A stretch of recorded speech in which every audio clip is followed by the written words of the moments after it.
Surendranagar એલસીબીએ highway પરના કારના કાચ તોડી તેમજ ટ્રાવેલ્સ બસમાંથી બેગ લિફ્ટિંગ કરી ચોરી કરતી આંતરરાજ્ય કાંજર ગેંગના 3 આરોપીઓ ઝડપી પાડ્યા છે.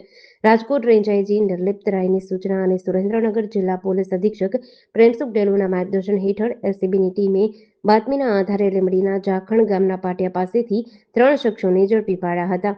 પોલીસે આરોપીઓ પાસેથી ₹29,500 રોકડ, ₹5 લાખની venue car, 4 mobile phone, 2 number plate, 6 sim card, 8 ID card, cutter અને અન્ય મુદ્દામાલ મળી કુલ ₹5,90,000નો મુદ્દામાલ કબજે કર્યો છે.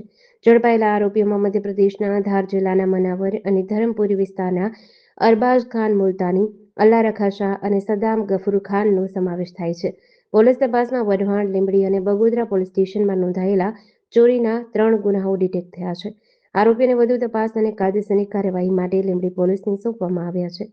જેડીસી ન્યૂઝ સાથે દિનેશ ગામવા સાથે વલ્લભ રાઠોડ, લીંબડી.